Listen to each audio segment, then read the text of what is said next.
discovered atop a hillside in Brazil on August 20, 1966. The bodies of two men were found, dead. They had cryptic messages inside their pockets, two wet towels inside a plastic bag and an empty bottle of water nearby. And most strangely, lead masks laden over their eyes. This case is truly perplexing, with many theories abounding, including aliens, gangs, suicide, and murder. All the ingredients to make a captivating and chilling case.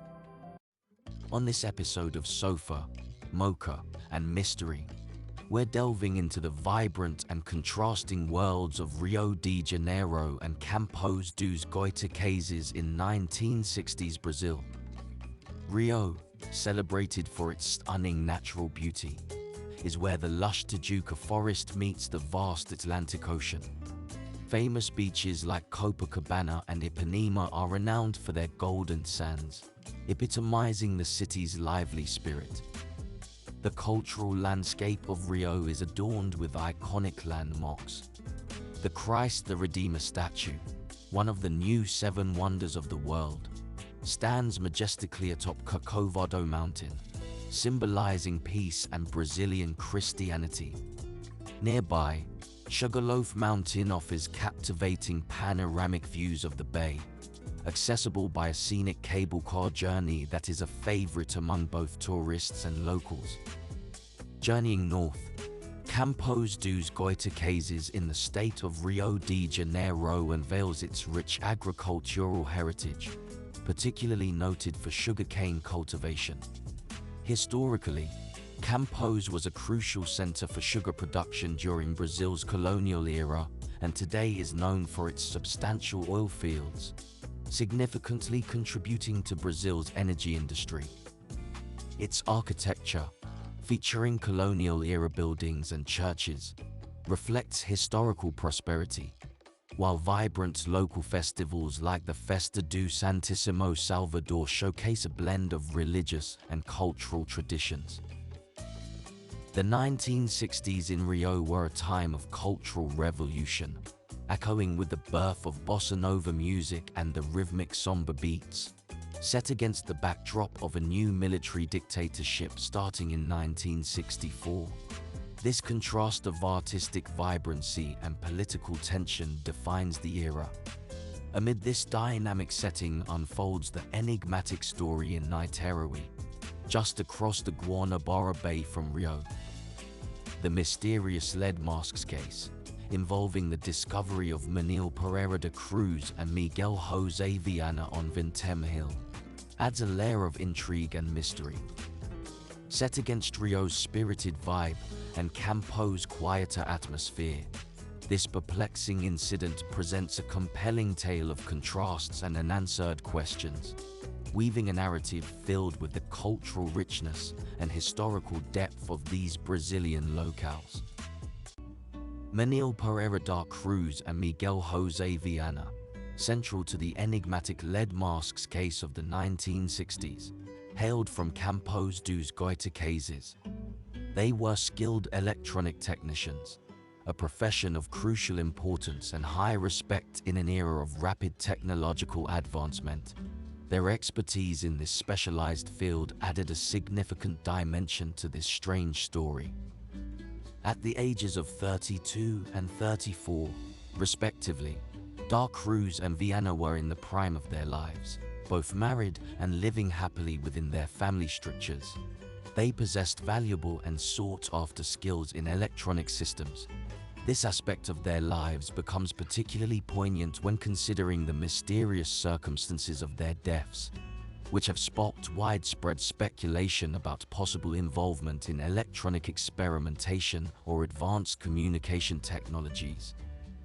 On August 17, 1966, the two men embarked on a bus journey from Campos dos Goytacazes to Niterói, reportedly to purchase materials for their business. However, the events that unfolded were far more complex, ending up in one of the biggest mysteries ever to befall Brazil. Before leaving, they withdrew a substantial sum of money, enough to buy a used car, as shown by their bank records. The purpose of this large withdrawal remains a subject of conjecture. On a day that defied the typical winter chill, Manuel Pereira da Cruz and Miguel Jose Viana arrived in Niterói, a city distinct yet close to Rio de Janeiro's bustling heart. The weather was unusually warm for midwinter in the southern hemisphere, with clear skies and intense sun following a period of heavy rain, creating a humid, almost oppressive atmosphere. This stark contrast to the recent weather patterns added an element of discomfort and unease. In Niterói, a city undergoing rapid changes and development in the 1960s, their movements were deliberate and purposeful. Upon arrival, their first task was to purchase identical waterproof raincoats, signaling a planned activity or meeting requiring uniform attire or protection from the elements. Next, they visited a bar, where the purchase of a bottle of mineral water and Viana's frequent, anxious glances at his watch hinted at a deep sense of urgency about the day's plans. After these initial tasks, da Cruz and Viana's trail became less distinct. They were last seen leaving the bar, believed to have headed towards the foothills of Vintema Hill on the back of a jeep. The specifics of this part of their journey, however, remain unknown. As they embarked on their ascent up Vintema Hill, they transitioned from the urban sprawl of Niterói to the hill's more natural and serene environment. The rugged terrain presented a physical challenge, in sharp contrast to the city's streets they had left behind. Here, the air was fresher, a welcome relief from the sticky heat of the city, accompanying them as they progressed towards an unknown and ultimately tragic fate. Stepping back from the peculiarities of Vintema Hill, the personal histories of Manuel Pereira da Cruz and Miguel Jose Viana reveal intriguing aspects that illuminate the mystery surrounding their deaths. More than just electronic technicians, their foray into realms beyond their professional scope, particularly their fascination with spiritualism and the supernatural, becomes a key element in unraveling the complexities of the case. Both men were deeply engrossed in what's been termed scientific spiritualism, a blend of empirical inquiry and esoteric exploration. This wasn't mere armchair theorizing. They were actively engaged in practical experiments, driven by a quest to bridge the gap between the earthly and the ethereal. It was also claimed that they were attempting to contact extraterrestrials or spirits using psychedelic drugs. The group they associated with was venturing into realms that many would consider beyond the fringe of conventional science. Da Cruz and Viana, alongside their like-minded associates, delved into the construction of various electronic devices, channeling their technical skills into their metaphysical interests. One notable creation was a device built in the backyard of a group member, designed specifically for communicating with otherworldly entities. However, the device's explosion marked a stark reminder of the risks inherent in their unconventional experiments. This intersection of electronics, science, and spiritualism paints a portrait of da Cruz and Viana as individuals not content with the known and the seen. Their commitment to exploring beyond the accepted boundaries of reality provides a potential lens through which to view the enigmatic circumstances of their demise. The unusual items discovered with their bodies, coupled with the cryptic instructions in their notebook, suggest a deep immersion in activities far removed from the ordinary, possibly offering clues to the puzzle of their untimely deaths.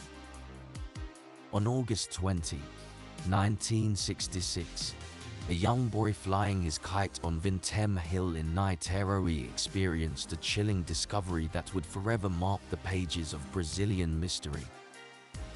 Intrigued by an odd sight in the grass, he approached, only to find himself face to face with a terrifying scene.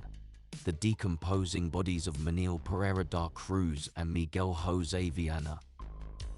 Shocked, the boy dashed down the hillside, rushing to alert the authorities of his grisly find. The police, unable to navigate the difficult terrain until the following day, arrived at the scene to confront a perplexing sight. The two men were lying in a natural depression on the hill, partially hidden by the long grass, dressed in suits and raincoats.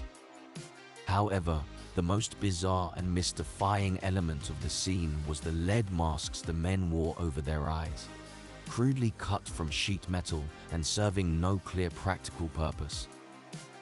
This peculiar detail would become central to the case's notoriety and intrigue. Beside their bodies lay an empty water bottle and two wet towels which were inside a plastic bags, indicating some level of planned activity or preparation, hinting at a sequence of events that were thoughtfully orchestrated. The discovery of a notebook among their possessions further deepened the mystery. Inside, along with strange codes, it contained cryptic instructions. 1630, be at the specified location. 1830, ingest capsules after the effect. Protect metals.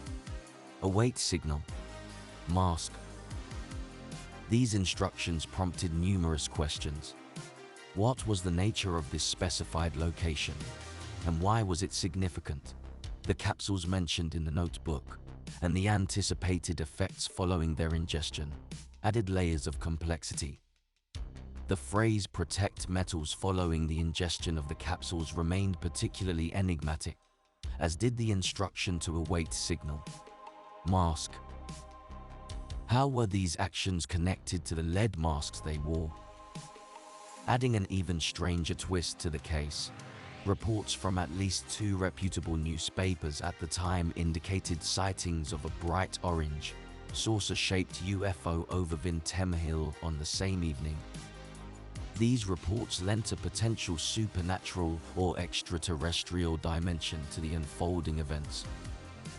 As public interest in the bizarre and strange case escalated, the police investigation encountered numerous obstacles, notably the delayed autopsy due to the decomposed state of the bodies, which rendered toxicological tests ineffective. This left critical questions about the capsules and their contents unanswered. Amidst all these baffling details, one of the most compelling aspects was the absence of the considerable sum of money the men had withdrawn, as well as any belongings. The fact that this money, known to have been in their possession, was nowhere to be found at the scene only further complicated the narrative, adding to the enigma of what really transpired on Vintem Hill and the true intentions behind their meticulously planned yet tragically fateful journey. Traveling back to 1962, we look briefly at the lesser-known yet equally strange case of Herminio Jose da Silva, which predated the enigmatic lead masks case by 4 years.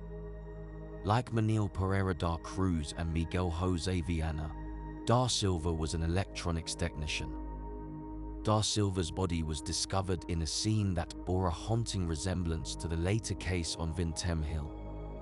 He was found atop Morro do Corcovado, another significant hill in the Rio de Janeiro area, a location known for its stunning views but also, now, for this perplexing mystery. What stood out most in the discovery was that Da Silva, much like Da Cruz and Viana later, was wearing a lead mask. This peculiar detail added a layer of intrigue and complexity to his case, drawing parallels with the future lead masks case. The lead mask found with Da Silva was similar in design to those found in the 1966 case, crudely fashioned and seemingly serving a specific, yet unknown, purpose.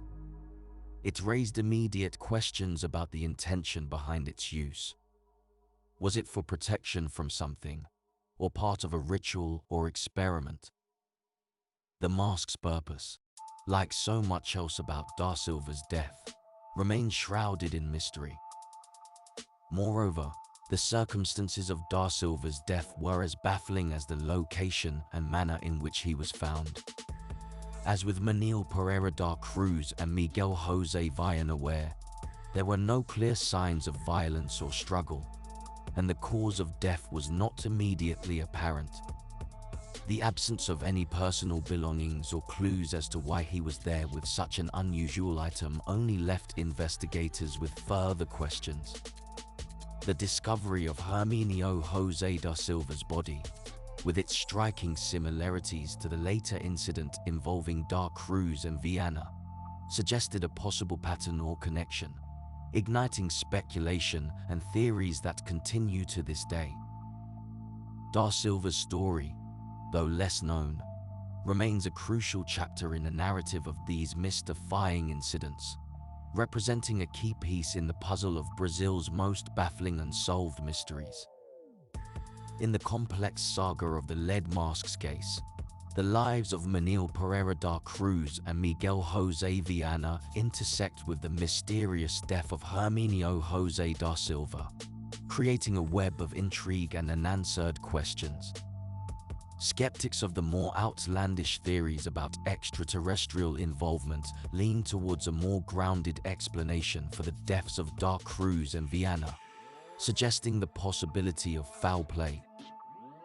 According to this view, they were lured to Vintemhill under false pretenses, perhaps promised a spiritual or extraterrestrial encounter, only to be robbed and poisoned with the capsules detailed in their notebook. The absence of the substantial amount of money they carried, over 3 million Brazilian cruzeiros, lends weight to this robbery theory. This hypothesis gains further traction when considering the earlier and eerily similar fate of Da Silva. Coincidentally, the numeric codes in their notebook, initially thought to be encrypted communication, were later identified as electronic part numbers. Where were these parts? Where was the money? As we conclude the story of the lead masks case, we are left with more questions than answers. So, what do you think the story behind the story is?